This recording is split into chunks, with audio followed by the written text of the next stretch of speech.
Amazon.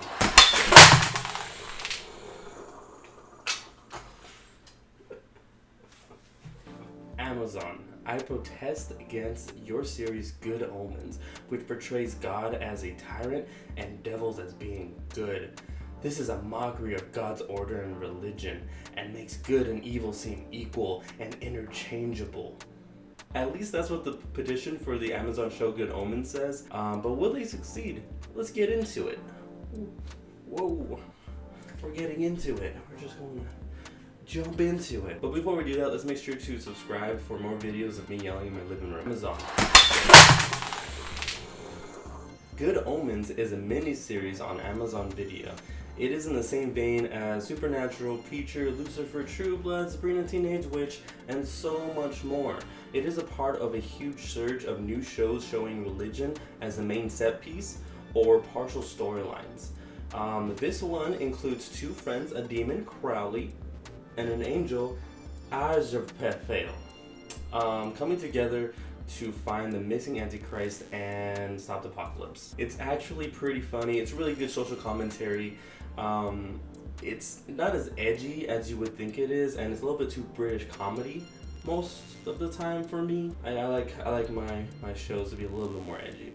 The petition is being organized by a Christian website. The website is based on a book, not the Bible. You would think it would be the Bible, but it is actually based on a book called Return to Order by John Harvett II. There are testimonials on the website that show how amazing this book is.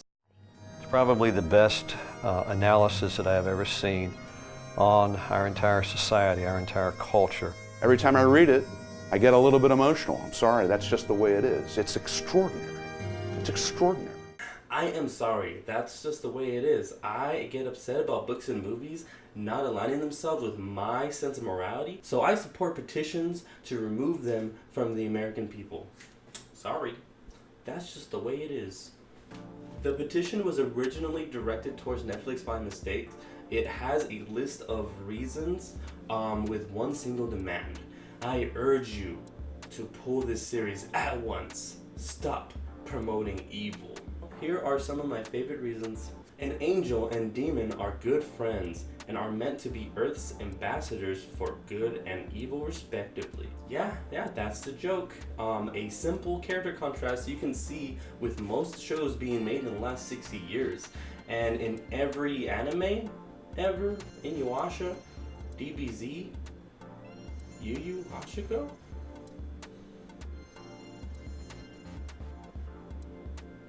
one of the Gundams? I can't think of any animes right now. The specific trope is called angel-devil shipping, a relationship where two morally extreme characters push the other to act out of their nature. This pair tries to stop the coming of the Antichrist because they are comfortable and like the Earth so much. Also the joke.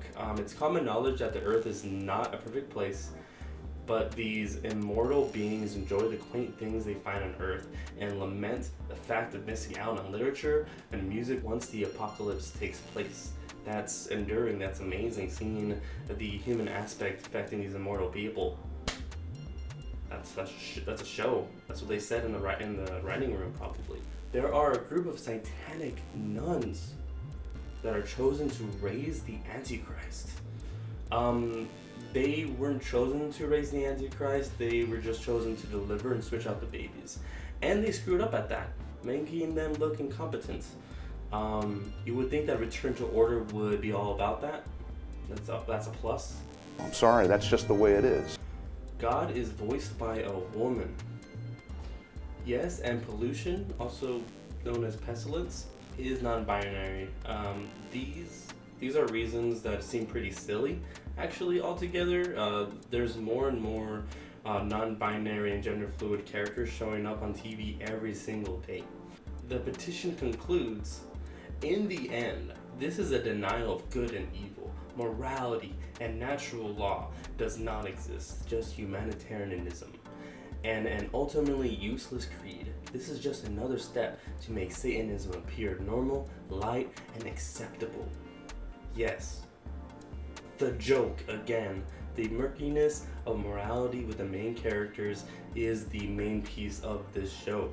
And showing them slowly become human over their immortal life is enduring and amazing and great. It does promote humanity in a positive way, I feel, you know?